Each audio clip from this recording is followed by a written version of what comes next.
എന്താ ഉറങ്ങുന്നില്ലേ? മകളുടെ വിവാഹമൊക്കെ ഭംഗിയായിട്ട് നടന്നില്ലേ?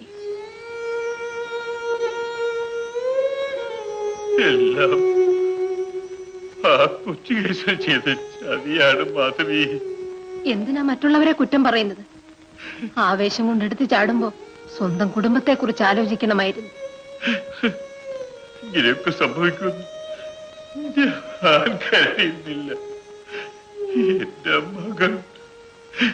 എന്റെ മകൾ വിശപ്പ് തോന്നുമ്പോ നമ്മുടെ ചോറ്റിന് രുചി കാണും, അവള് താനെ പോയി കഴിച്ചോളും.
എന്താ ഒന്നുമില്ല. ഒന്നുമില്ല. ഓഹോ, ഇതായിരുന്നു കാര്യം. പകൽ ഈ വീട്ടിൽ നിന്ന് ആഹാരം കഴിക്കാൻ കുറച്ചുള്ളവള് രാത്രി കട്ടു തിന്നുകയാണല്ലേ? ചേട്ടനൊന്നും മിണ്ടാതിരി. ഈ വീട്ടിലത്തെ തന്നെയല്ലേ തിന്നത്? ശാന്തേ, ഇത് സ്വന്തം വീടാണെന്നുള്ള ബോധം ഇവൾക്കുണ്ടായിരുന്നെങ്കിൽ ഇവളിങ്ങനെ ചെയ്യുമായിരുന്നു. രാധേ, നീ ആഹാരം കഴിക്കാതെ കിടന്നുകൊണ്ട് എന്റെ അമ്മയും പങ്കിടമാണ് പട്ടിണി കിടന്നത്. അമ്മേ, ഇത് അയൽപക്കക്കാരെ മുഴുവൻ വിളിച്ച് നമുക്ക് കാണിക്കണം. സുരേന്ദ്ര, നീ പോയി കിടന്നുറങ്ങ്. ഞാൻ പോയിക്കൊള്ളാം. അമ്മേ, വിശന്നാൽ മനുഷ്യന്റെ അന്തസ്സെല്ലാം പോകുന്ന ഇപ്പൊ മനസ്സിലായില്ല. പാവപ്പെട്ടവന്റെ ചോറ് അറപ്പാണ് പോലും. പോയി കിടന്നുറങ്ങാനല്ലേ പറഞ്ഞത്? കുഞ്ഞെ, വിശക്കുന്നെങ്കിൽ എന്നോട് പറയാമായിരുന്നില്ലേ? ഞാൻ ചോറ് ചൂടാക്കി തരുമായിരുന്നല്ലോ. ഈ പാതിരാത്രിക്ക് പഴഞ്ചോറ് കഴിച്ച് എന്തെങ്കിലും അസുഖം വന്നാലോ? രാധേ, ഒരു 5 മിനിറ്റ് കൊണ്ട് ഞാൻ അരി വെച്ചു തരാം. വേണ്ട, എനിക്ക് നിങ്ങളെ ചോറും വേണ്ട, ഒന്നും വേണ്ട.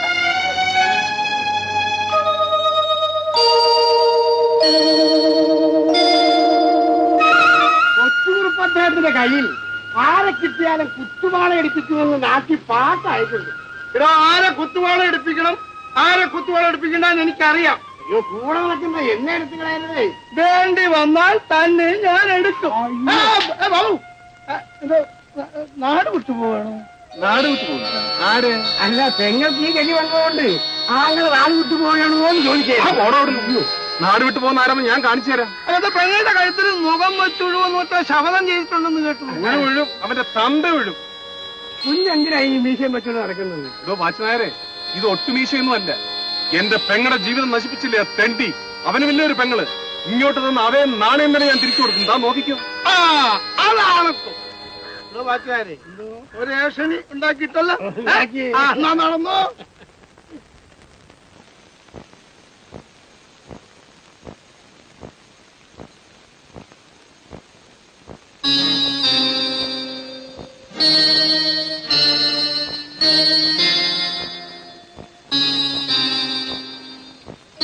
അമ്മ എവിടെ പോകുന്നു? വെള്ളം കോരാൻ. അമ്മ കുടം താഴെ വയ്ക്കാം. എന്തിന്? അമ്മയെ കൊണ്ട് ഇനി ഈ വീട്ടിലെ ജോലി ചെയ്യിക്കാനല്ല ഞാൻ കല്യാണം കഴിച്ചുകൊണ്ട് വന്നത്. ആ രൂപത്തിന് അവിടെ ഇങ്ങനെ പ്രതീക്ഷിച്ചിരിക്കുകയാണ്. സുരേന്ദ്ര, നീ എന്തായി പറയുന്നത്? രാധക്കുഞ്ഞ് ഏത് കുടുംബത്തിലാ ജനിച്ചതെന്ന് നീ മറക്കരുതേ. അയ്യോ, കുഞ്ഞോ? എവിടത്തെ കുഞ്ഞ്? അവളെന്റെ ഭാര്യയാണ്. അമ്മ എന്തൊരു ആവശ്യമില്ലാതെ അവളെ ഞാൻ ബഹുമാനിക്കുന്നത്. മര്യാദ എഴുന്നേറ്റ് ഇവിടുത്തെ ജോലി ചെയ്യാൻ പറ. ഇവിടുത്തെ ജോലി ഞങ്ങൾ ചെയ്തോളാം. ചേട്ടൻ എന്തിനാ വെറുതെ വഴക്കുണ്ടാക്കുന്നത്? ഇത് വഴക്കാണോ? എനിക്ക് ചിലരൊക്കെ മനസ്സിലാക്കി എടുക്കേണ്ട കാര്യമുണ്ട്. രാധേ, ഇവിടെ വരൂ. മോനെ. അമ്മ ചുമ്മാ ഇരിക്കമ്മേ. എടി, ഇവിടെ വരാനാ പറഞ്ഞത്. എടി, ഇവിടെ വരാൻ.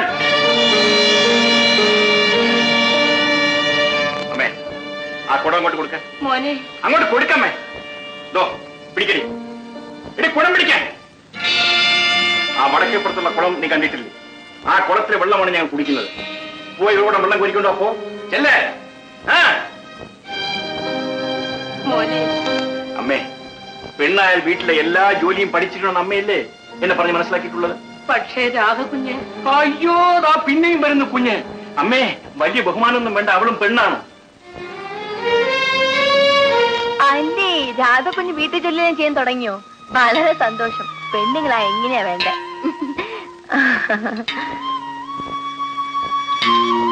അയ്യോ എന്റെ പൊന്നുമോളെ, നീ വെള്ളം കോരണ്ട. ആ കുടവിങ്ങിതാ. വേണ്ട, ഞാൻ കോരിക്കോളാം. സുരേന്ദ്രൻ ഒരു പ്രത്യേക സ്വഭാവക്കാരനാ. അവൻ പറഞ്ഞതൊന്നും എന്റെ മോള് കണക്കാക്കും. വേണ്ട വേണ്ട, നിങ്ങൾ എല്ലാവരും കൂടി എന്നെ അപമാനിക്കുകയാണ്. അയ്യോ എന്റെ പൊന്നുമോളെ, നിന്നെ ഞങ്ങൾ എന്താ അപമാനിക്കാനാ? മോള് വീട്ടിലേക്ക് വാ. നിങ്ങളുടെ വീട്ടിലേക്കോ? ഞാൻ എന്റെ വീട്ടിലേക്ക് പോവാ. രാധേ, രാധേ,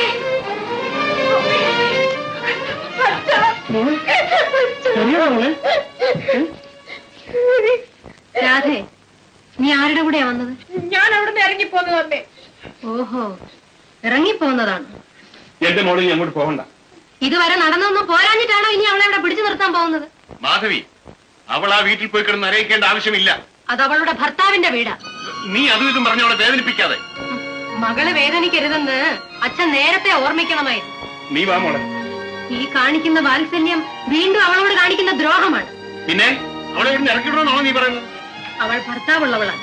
അവന്റെ അനുവാദത്തോടു കൂടി മാത്രമേ അവൾ ഈ വീട്ടിൽ വരാൻ പാടൂ.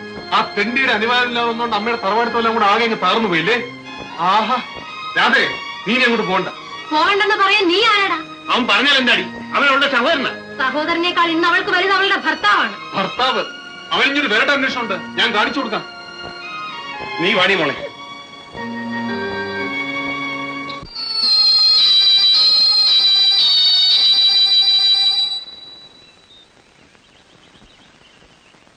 വേണ്ട വേണ്ട, ശാന്ത വന്നോളൂ. സൂക്ഷിച്ച്.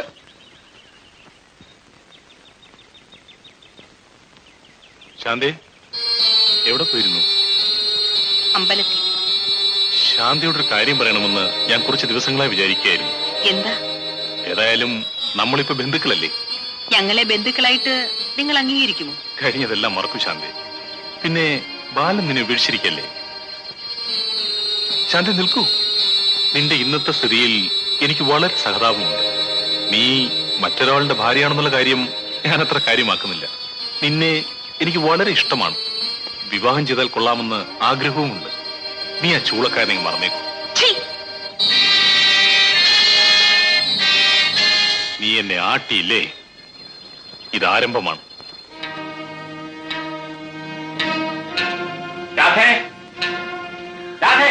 എന്തുവേണം? ഞാൻ എന്റെ ഭാര്യയോട് സംസാരിക്കാൻ വന്നതാണ്. അവൾ കുടവും തല്ലിപ്പൊട്ടിച്ച് എന്റെ അമ്മയെ ധിക്കരിച്ചുകൊണ്ടാണ് ഇങ്ങോട്ട് വന്നിരിക്കുന്നത്. അവളെ നിന്റെ വീട്ടിലേക്ക് വരില്ല. വേണമെന്നില്ല, ഞാൻ ക്ഷണിക്കാനുമല്ല വന്നിരിക്കുന്നത്. പിന്നെ ഞാനൊരു താലി അവളുടെ കഴുത്തിൽ കെട്ടിയിട്ടുണ്ട്. അത് അഴിച്ച് ആരുടെയെങ്കിലും കയ്യിൽ കൊടുത്തേക്കാൻ അവളോട് പറയണം. മാലേ, മാലേ.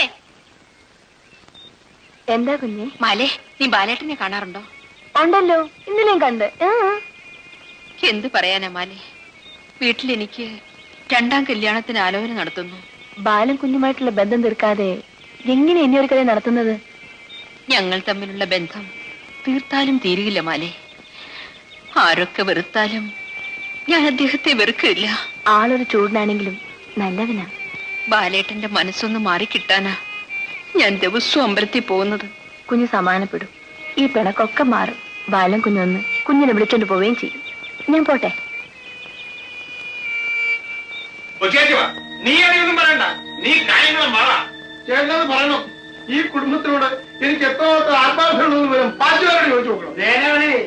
ആത്മാർത്ഥം ഇല്ലെങ്കിൽ സുരേന്ദ്രൻ രണ്ടാം കല്യാണം കഴിക്കാൻ പോകുന്ന കാര്യം പറയാൻ അവൻ ആരെ പിണ്ണം പറ്റാലും ശരി, എന്റെ മകളെ അങ്ങോട്ട് അയക്കില്ല. അയച്ചില്ലെങ്കിൽ അവൻ വേറെ പെണ്ണിനെ കിട്ടും. അങ്ങനെ മകൻ ഇവിടെ ഇരുന്ന് കണ്ണീര് കുടിക്കുകയും ചെയ്യും. അത് ഞാൻ സഹിച്ചോളാം. വന്ന മാനക്കേടൊന്നും പോരാഞ്ഞിട്ടാണോ ചേട്ടൻ വീണ്ടും വാശി പിടിക്കുന്നത്? വിനാശകാലെ വിപരീത ബുദ്ധി കേട്ടാ. പാച്ചുനാട് കാട്ടിൽ എന്റെ മുഖത്താക്കിയത് അതേടാ, നിന്നെ എന്റെ അടുത്ത് തന്നെ ആക്കിയത്. നീ ഇവിടെ മരുന്നൊക്കെ എനിക്ക് കോലി വെക്കാൻ. ആ കോലി വെക്കാൻ കണക്കായി പോയി. പണ്ട് കൂട്ടുകൃഷി എന്ന് പറഞ്ഞ അച്ഛനെ പറയുന്നത് അയാളെ കുത്തുപാട് അടുപ്പിച്ച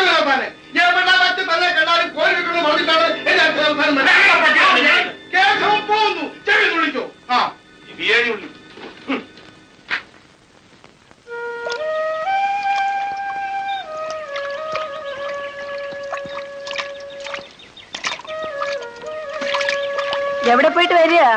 കരി വാങ്ങാൻ പോയതാടി. ആ, കറിയും കക്കമഴയും നടന്നാ മതിയല്ലോ. എന്താടി? ശാന്തകുഞ്ഞിന് രണ്ടാം കല്യാണം നടക്കാൻ പോവുക. രണ്ടാം കല്യാണം? ആ കല്യാണം നടത്തുന്ന എനിക്കൊന്ന് കാണണം. എന്തോ കാണാനാ? കുഞ്ഞാ പെങ്കൊച്ചിനെ കൊണ്ട് കളഞ്ഞിരിക്കയില്ലേ? ഞാൻ കളഞ്ഞാന്നോടി? അവരെ ഒന്ന് വിളിച്ചോണ്ട് പോയതല്ലേ? അതിനെ തല്ലിട്ടല്ലേ അവർ വിളിച്ചോണ്ട് പോയത്? തല്ലിയെങ്കിൽ കണക്കായി പോയി. ആ, അതുകൊണ്ട് തന്നെ അവർ വേറെ കെട്ടിച്ചിടാൻ പോകുന്നത്. ചുണയുണ്ടെങ്കിൽ കെട്ടിച്ചു വിട്ടേ. ഷേടാ, പട്ടിപ്പുല്ല് തിന്നിയേയില്ല, പശുവിനുണ്ട് തീറ്റിക്കുകയില്ല എന്ന് പറഞ്ഞ പോലെയാണല്ലോ. നിർത്തടി. ഞാനേ ആരുടെ ഇരുത്തില്ലല്ലേ കിടക്കുന്നത്. അവിടെ ആങ്ങളെ എന്നെ കൊണ്ട് മാപ്പ് പറയിപ്പിക്കാൻ നടക്കുക. നമുക്ക് കാണാം ആരാ മാപ്പ് പറയുന്നത്.